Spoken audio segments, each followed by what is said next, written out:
Friends, welcome to Sadhana life style. இன்றைக்கி நம்ம சேனலில் என்ன வீடியோ அப்படின்னு பார்த்தீங்கன்னா, இன்றைக்கி வந்து நான் ரிபன் பக்கோடா தான் வந்துட்டு செய்ய போகிறேன். இந்த ரிபன் பக்கோடா வாங்க எப்படி செஞ்சேன் என்னன்றதை வீடியோக்குள்ளே போய் பார்க்கலாம். நல்லா வந்து வாங்க போய் வீடியோக்குள்ளே பார்க்கலாம். ரிபன் பக்கோடா செய்ய ஸ்டார்ட் பண்ணிடலாம். அதுக்கு வந்துட்டு நான் அரிசி மாவு அளக்கிறது வந்து இந்த கப்பில் அளக்கிறேன். பெரிய கப்பில் 1 கப்பு. நெக்ஸ்ட்டு வந்து இது வந்து அரை கப்பு. இந்த அரை கப்பில் தான் கடலை மாவும் பொட்டுக்கடலை மாவும் வந்து நான் வந்து சேர்த்துக்க போகிறேன். கடலை மாவும் பொட்டுக்கடலை மாவும் சேர்த்து செஞ்சோம்னா டேஸ்ட்டு நல்லாயிருக்கும் ரிபன் பக்கோடா. அதனால் இதில் வந்து ஒரு அரை கப் அளவுக்கு பொட்டுக்கடலை மாவு சேர்த்துக்கலாம். சேர்த்துட்டு நல்லா பொடி பண்ணிடலாம்.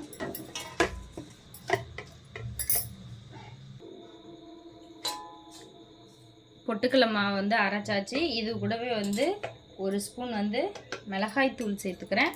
அது கூடவே வந்து ஒரு 5 பல்லு வந்து பூண்டு, 1 ஸ்பூன் வந்து பெருங்காயத்தூள். எங்கிட்ட வந்து கட்டி பெருங்காயம் இருந்ததுனால நான் கொஞ்சம் நுணுக்குனேன். அதனால் இதில் போட்டு வந்து கொஞ்சம் அரைச்சிக்கலான்னு சொல்லிட்டு தான். அது கூடவே வந்து தேவையான அளவு உப்பு இது போட்டு இதை நல்லா நம்ம நேவாக அரைச்சிடலாம். இப்போ நம்ம அரைச்சிட்டு வந்ததை ஃபஸ்ட்டு சலிச்சிக்கலாம். குறப்பாக இருக்கக்கூடாது. ஏன்னா பொட்டுக்கடலை வந்து ரொம்பவும் பவுடராக இருந்திருக்குன்னு சொல்ல முடியாது. அதனால் இப்போ நம்ம இதை போட்டு சலிச்சிடலாம்.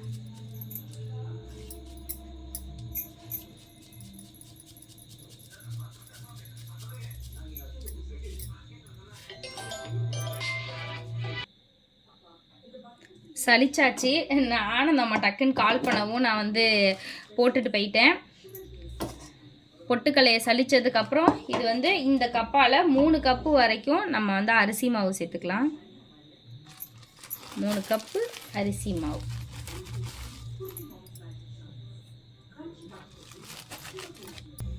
மூணு கப்பு அரிசி மாவு வந்து நல்லா சலிச்சாச்சு. அதுக்கப்புறம் வந்து இந்த கப்பால் அரை கப்பு வந்து பொட்டுக்கடலை மாவு எடுத்துருந்தேன்ல, அதே மாதிரி அரை கப்பு கடலை மாவு போட்டுட்டு இதை வந்து நல்லா மிக்ஸ் பண்ணிடலாம்.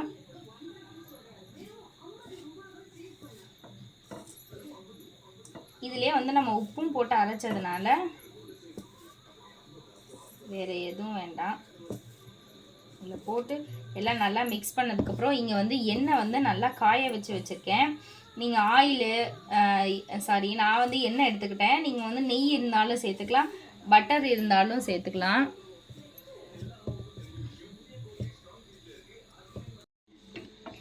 நல்லா எல்லாத்தையும் மிக்ஸ் பண்ணிட்டேன். அதுக்கப்புறம் என்ன செய்யணும்னா, நல்லா எண்ணெய் காய வச்சுருக்கேன் இல்லையா, அந்த எண்ணெயை வந்து இதில் நம்ம சேர்த்துடலாம்.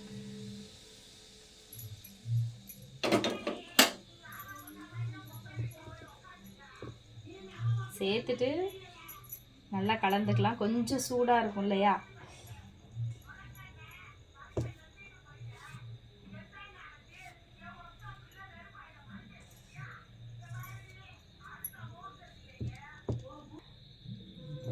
நல்லா பிசைஞ்சிட்டேன். எண்ணெய் ஊற்றி பிசைஞ்சதுக்கப்புறம் நல்லா அந்த மாதிரி மாவு வந்து ஃபுல்லாக அந்த எண்ணெயிலே நல்லா சூடோடு பிசைஞ்சோம்னா நல்லா அந்த மாதிரி இருக்கும். இப்படி நம்ம எடுக்கும் போது எண்ணெய் ஊற்றிந்தது இப்படி இருக்கும். இதுக்கப்புறம் வந்துட்டு கொஞ்சம் கொஞ்சமாக தண்ணியை தெளித்து நம்ம வந்து கொஞ்சம் தண்ணியாகவும் இல்லாமல் ரொம்பவும் கெட்டியாக இல்லாமல் மாவு லூஸ் பதத்துக்கு வந்து நம்ம பிசையணும். கொஞ்சம் நல்லா ப்ரெஸ் பண்ணி பிசைஞ்சிட்டோம்னா நல்லாயிருக்கும்.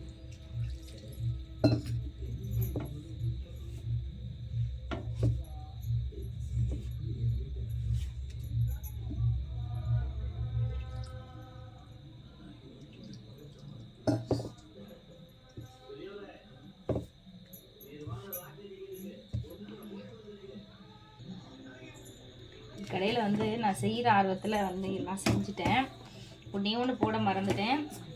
எள்ளு வந்து நீங்கள் கருப்பு எள்ளு இருந்தால் போட்டுக்கோங்க. என்கிட்ட இல்லை, அதனால் நான் வந்து எள்ளு சேர்க்கலை. என்னென்னா ஓமத்தை இதில் சேர்த்துக்கலாம். ஓமம் இருந்தால் சேர்த்துக்கோங்க. இதை ஃபுல்லாக அந்த மாதிரி இந்த பதத்துக்கு இருந்தால் போதும். அப்போ தான் நல்லா வரதுக்கு சௌகரியமாக இருக்கும். இதை நம்ம நல்லா பிசைஞ்சிட்டு நல்லா எல்லாத்தையும் ஒன்று திரட்டி வச்சிடலாம்.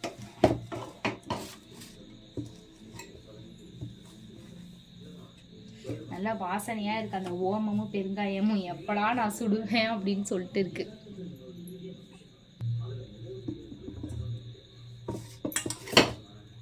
அந்த மாதிரி மாவு எல்லாத்தையும் பிசைஞ்சு நல்லா ஒன்றா எடுத்து வச்சாச்சு. மாவு பார்த்திங்கன்னா மாவு நல்லா இந்த மாதிரி பதத்துக்கு இருக்கணும். கை இப்படி வச்சா அப்படி போகணும். அப்போ தான் வந்து நம்ம புளியிற அச்சில் வந்து நல்லா வரும். இது ஒரு 10 நிமிஷம் ஆகட்டும். நான் போய் முறுக்கு புளியிற எடுத்து வந்துடுறேன். எண்ணெய் ஊற்றி எண்ணெய் காய வச்சுருக்கேன். எண்ணெய் வந்து சூடு ஏறிடுச்சான்னு பார்க்கலாம். நல்லா பாருங்கள், போட்டோடனே மேலே வந்துடுச்சு. இப்போ வந்து நம்ம இந்த இதில் எடுத்து வச்சுக்கலாம்.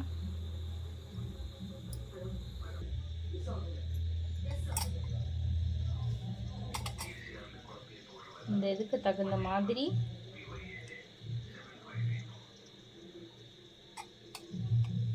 இந்த குழாயில் வச்சுக்கலாம். நான் வந்து அச்சி வந்து இந்த மாதிரி அச்சி எடுத்திருக்கேன்.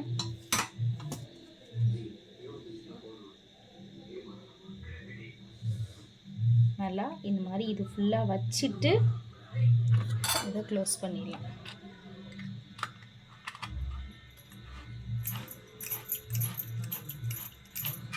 நல்லா க்ளோஸ் பண்ணிட்டு ஃபஸ்ட்டு வருதான்னு பார்த்துக்கலாம்.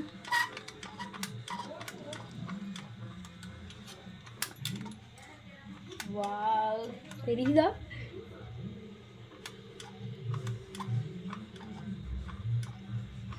வாவ், நல்லா சூப்பராக வருது. என்கிட்ட வந்து அச்சு வந்து பெருசாக தான் இருக்குது, இந்த சில்வரில் தான் இருக்குது, அதனால் நான் இதில் எடுத்திருக்கேன். ஆனால் இந்த இதில் வந்து 2 குட்டி குட்டியாக இருக்குது. ஆனால் வந்துட்டு இல்லை, ஓப்பன் ஆக மாட்டேங்குது, ஏன்னு தெரில. அதனால தான் அதை விட்டுட்டு இதை எடுத்துட்டேன். இப்போ இதை நம்ம நல்லா புளியட்டும்.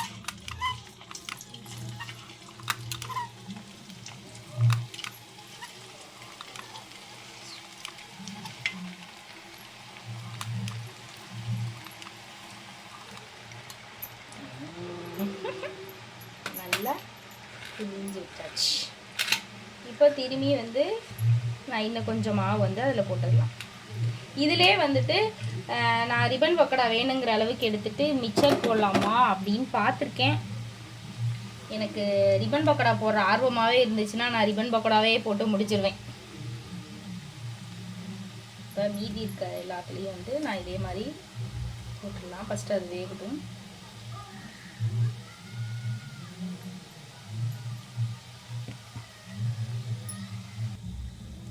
பபிள்ஸ் வந்து கொஞ்சமாக அடங்கிடுச்சு. இப்போ வந்து லைட்டாக திருப்பி போட்டுடலாம். ஃபஸ்ட்டு எடுத்தோடனே வந்து மொறுமொறுன்னு இருக்காது, கொஞ்சம் ஒரு மாதிரி தான் இருக்கும். சூடு ஆறினோன்னா சாப்பிட்டோம்னா சூப்பராக இருக்கும். நம்ம செஞ்ச ரிப்பன் பக்கோடா.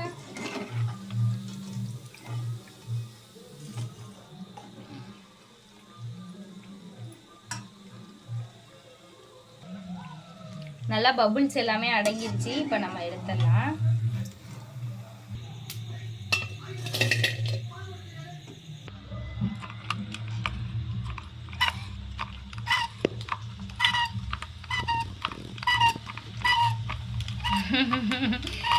இதுக்கடல கொஞ்சம் வந்து ரஞ்சிதம்மாவை கேமராவை பிடிமாமான்னு கூப்பிட்டா என்னை பார்க்குறாரு. ஏன்னா மாமா தான் வந்து இதை வாங்கி கொடுத்துட்டு என்னை சொல்லிட்டு வாங்கி வாங்கி வச்சுக்கோ, எதுவுமே செய்யாத அப்படின்னு சொன்னார். இப்போ நான் செய்கிறேன்னு என்னை பார்க்குறாரு. கரெக்ட். நான் என்ன பண்ணிட்டோம், ஏன்னா ஒன்றா கேட்டு கேட்டு இந்த இப்போ தான் இன்றைக்கி தானே என்ன நம்ம என்னத்தை வேஸ்ட் பண்ணோம்.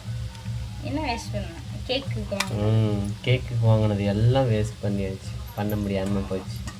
நான் வேஸ்ட் பண்ண மாதிரி இப்படி தான் சொல்லுவார். அது அப்படி தான்.